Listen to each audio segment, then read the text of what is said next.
Penguin Random House Audio presents The Lions of Fifth Avenue by Fiona Davis.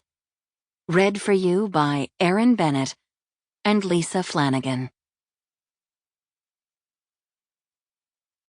For librarians everywhere. Chapter 1. New York City, 1913. She had to tell Jack. He wouldn't be pleased. As Laura Lyons returned from running errands, turning over in her head the various reactions her husband might have to her news, she spotted the beggar perched once again on the first tier of the granite steps that led to her home, 7 rooms buried deep inside the palatial New York Public Library. This time, the beggar woman's appearance elicited not pity, but a primal fear. It was certainly some kind of ominous sign, one that made Laura's heart beat faster. A woman on the verge of ruin, alone and without any resources. Unloved. The beggar's black mourning gown was more tattered than it had been last week, fraying at the sleeves and hem, and her face shone with summer sweat. Every few days for the past month, she'd taken up a spot off to one side of the grand entryway under one of the towering stone lions, one of which had been named Leo Astor and the other Leo Lennox, after 2 of the library's founders, John Jacob Astor and James Lennox. Laura's children had admired them right off, with Harry claiming Lennox as his pet and Pearl doing the same for Astor, neither caring that the sculptures had initially been mocked in the newspapers as a cross between a dachshund and a rabbit. Only last week, Laura had just barely prevented her son from carving his initials into the sinewy rump of Leo Lennox. The beggar woman shifted, finding what shade she could. The miserable-looking child who typically filled her lap was missing. Laura wondered where he was. "Money or food, please, miss?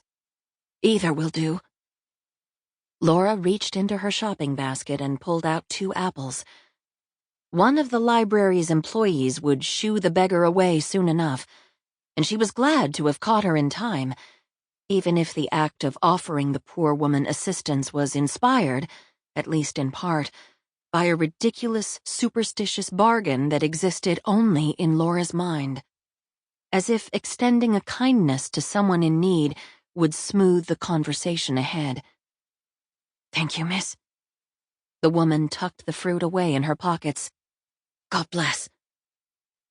Laura hurried up the steps and into Astor Hall, past the dozens of visitors milling about, their voices echoing off the marble steps, the marble floors, the marble walls. Even the decorative bases for the bronze candelabras were made from Carrara stone sliced from the Apuan Alps. The choice kept the building cool on steamy September days like this one, even if in winter it was like walking into an icebox, particularly in the evenings when the library was closed and the furnaces only lightly fed.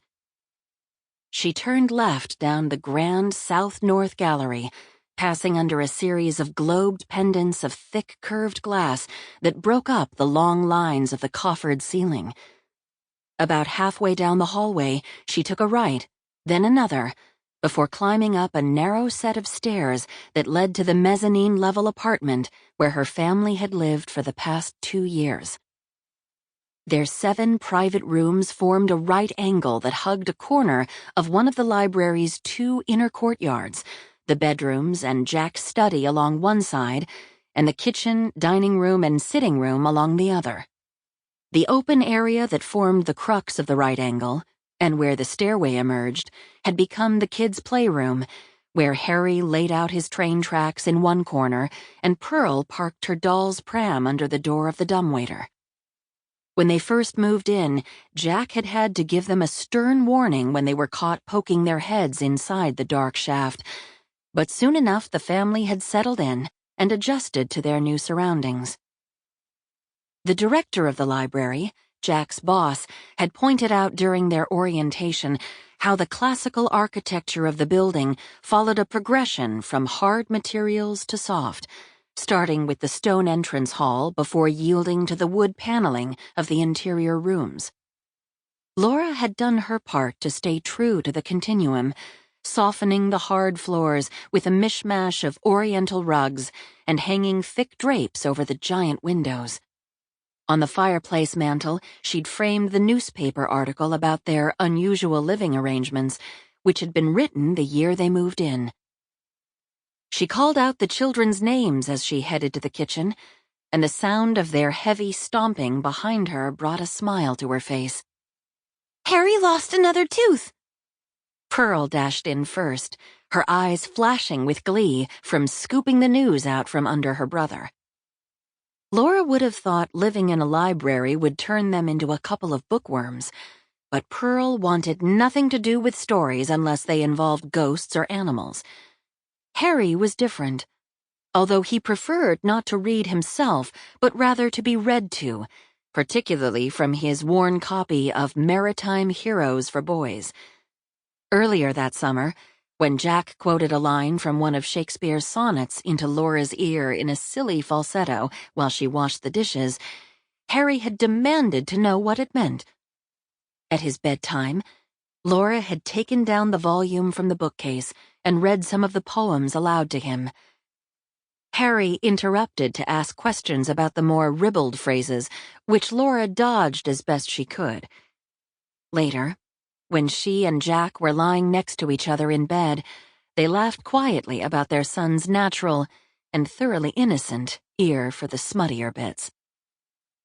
Where Pearl could be bossy, Harry was sweet, if sometimes dim when it came to the vagaries of human nature.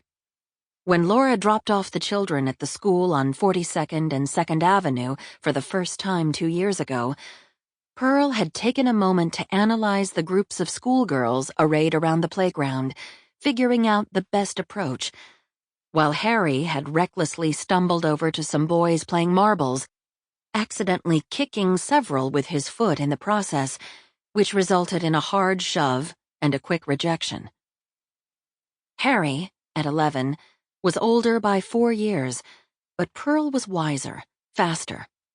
Laura and Jack had discarded the original name they'd picked for their daughter, Beatrice, after she showed up with a white frost of fine hair covering her head, more like a little old lady than a baby girl. Her eyes weren't the vivid blue of Laura's, but more a gray, and her features and coloring gave her an ethereal appearance. "Pearl," Laura had said, and Jack had agreed, tears in his eyes. Pearl. The last school year had been tough for Harry, who, unlike his sister, never brought friends home to play or got invited to birthday parties. Laura hoped this year would be different, and he'd gain some confidence, especially since, if everything went according to plan, she wouldn't be around as much. Pearl ushered her brother into the kitchen. "Show her the tooth, Harry." He opened his palm, where a baby tooth sat like a rare jewel. Laura took it and held it to the light. "It's a beauty. Let's see your gap."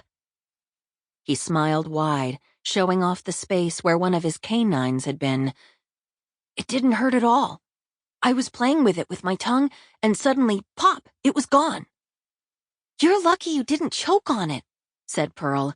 "I know a girl who did, and she died." "Pearl, that's not true." Harry looked up at Laura for confirmation. "You don't have to worry about that." Laura pocketed the tooth in her apron. "Now go get cleaned up before your father comes home." She cut up the roast beef and potatoes from the other night, glad to not have to turn on the stove in this heat, and was slicing apples for dessert just as Jack came in. Jack yanked at his tie and looked wildly around the tiny room. "I don't have time for dinner. The payroll still needs to be done."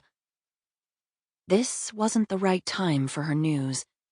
She gave him a quick kiss, then turned and slid the letter that she'd left out on the work table back into the pocket of her apron. "Of course you have time for dinner. It's still early." but she knew what he meant. Sample complete. Ready to continue?